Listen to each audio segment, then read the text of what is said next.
ಇವತ್ತು ರಾಜೀನಾಮೆಯನ್ನು ನಾಗೇಂದ್ರ ಅವರು ಕೊಡಬೇಕಾಗಿತ್ತು.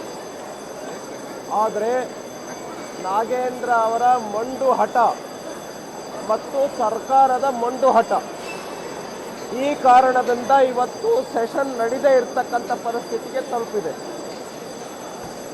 ಇವತ್ತು ಸೆಷನ್ ನಡೀದೇ ಇರೋದಕ್ಕೆ ಭಾರತೀಯ ಜನತಾ ಪಾರ್ಟಿ ಆಗಲಿ JDS ಆಗಲಿ ಕಾರಣ ಅಲ್ಲ. ಯಾರು ಕಾರಣ ಅಂತೇಳಿದರೆ ಈ ಕಾಂಗ್ರೆಸ್ ಸರ್ಕಾರ ಕಾರಣ. ನಾಗೇಂದ್ರ ಅವರು ರಾಜೀನಾಮೆಯನ್ನು ಈ ಕ್ಷಣದಲ್ಲಿ ಕೊಡಲಿ. ನಾವು ರಾಜ್ಯದ ಬಹಳಷ್ಟು ವಿಷಯಗಳನ್ನು ಚರ್ಚೆ ಮಾಡಬೇಕಾಗಿದೆ. ಉದಾಹರಣೆಗೆ ಕೋಟ್ಯಾಂತರ ಜನ ರೈತರು ಬರದ ಕಾರಣದಿಂದ ಬಹಳ ಕಷ್ಟದ ಪರಿಸ್ಥಿತಿನಲ್ಲಿದ್ದಾರೆ ರೈತರು. ಆದರೆ ಒಂದು ಪೈಸನೂ ಕೂಡ ಇದುವರೆಗೆ ಪರಿಹಾರವನ್ನು ಕೊಟ್ಟಿಲ್ಲ. ಆ ವಿಷಯ ನಾವು ಚರ್ಚೆ ಮಾಡಬೇಕಾಗಿದೆ. ಈಗ ಈ ಅಧಿವೇಶನದಲ್ಲಿ ಚರ್ಚೆ ಮಾಡಬೇಕಾಗಿದೆ ರೈತರನ್ನ. ಆದರೆ ನಾಗೇಂದ್ರ ಅವರು ರಾಜೀನಾಮೆಯನ್ನು ಕೊಡ್ತಾ ಇಲ್ಲ. ಎರಡನೇದು ಪೆನ್ಷನ್ 82 ಲಕ್ಷ ಜನ ಮಹಿಳೆಯರು, ಅಂಗವಿಕಲರು, ವೃದ್ಧಾಪ್ಯ ವೇತನ, ಆಮೇಲೆ ವಿಧವಾ ವೇತನ ಇವರೆಲ್ಲರಿಗೂ ಕೂಡ ಕೊಡಬೇಕಾಗಿದೆ.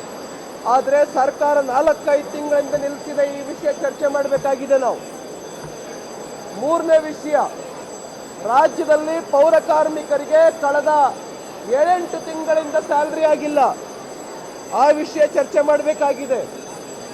KPSC ಭ್ರಷ್ಟಾಚಾರದ ಒಂದು ದೊಡ್ಡ ಕೇಂದ್ರ ಆಗಿದೆ. KPSC ಈ ಸರ್ಕಾರದಲ್ಲಿ ನಿರುದ್ಯೋಗಿ ಯುವಕರಿಗೆ ಅಪಾಯಿಂಟ್ಮೆಂಟ್ ಆಗ್ತಾ ಇಲ್ಲ. ಆದ್ರಿಂದ ಆ ವಿಷಯ ಚರ್ಚೆ ಮಾಡಬೇಕಾಗಿದೆ. ಅಷ್ಟೇ ಅಲ್ಲ, ಬೆಂಗಳೂರು ರಸ್ತೆಗಳು, ರಸ್ತೆ ಗುಂಡಿ ಬಿದ್ದಿರ್ತಕ್ಕಂಥದ್ದು, ಕಸ, ಈ ವಿಷಯ ಚರ್ಚೆ ಮಾಡಬೇಕಾಗಿದೆ.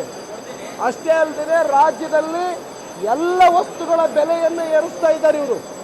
ಬೆಲೆ ಏರಿಕೆಯನ್ನು ನಾವು ಚರ್ಚೆ ಮಾಡಬೇಕಾಗಿದೆ. ತೆರಿಗೆ ಹೆಚ್ಚಳವನ್ನು ನಾವು ಚರ್ಚೆ ಮಾಡಬೇಕಾಗಿದೆ. ಆದರೆ ಈ ಸರ್ಕಾರ ಮೊಂಡು ಹಠಕ್ಕೆ ಬಿದ್ದುಬಿಟ್ಟು ಈ ಎಲ್ಲ ವಿಷಯಗಳ ಚರ್ಚೆಯನ್ನು ತಪ್ಪಿಸೋದಕ್ಕೋಸ್ಕರವಾಗಿ ನಾಗೇಂದ್ರ ಅವರ ರಾಜೀನಾಮೆಯನ್ನು ಈ ಸರ್ಕಾರ ತೆಗೆದುಕೊಳ್ತಾ ಇಲ್ಲ.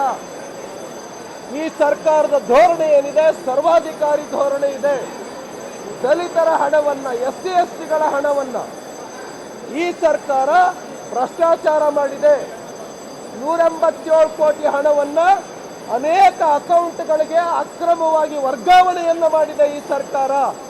ನಾಗೇಂದ್ರ ಅವರು ಈ ಒಂದು ನೈತಿಕ ಹೊಣೆ ಹೊತ್ತು ರಾಜೀನಾಮೆಯನ್ನು ಕೊಡಬೇಕು. ಮತ್ತೆ ಮಂತ್ರಿಯನ್ನು ಮಾಡಿರ್ತಕ್ಕಂಥದ್ದೇ ಅತ್ಯಂತ ಒಂದು ತಪ್ಪು ನಿರ್ಧಾರ. ಈ ಕಾರಣದಿಂದ ಕೂಡಲೇ ರಾಜೀನಾಮೆಯನ್ನು ಕೊಡಬೇಕು. ನಾವು ಈ ವಿಷಯಗಳನ್ನು ಚರ್ಚೆ ಮಾಡಬೇಕಾಗಿದೆ.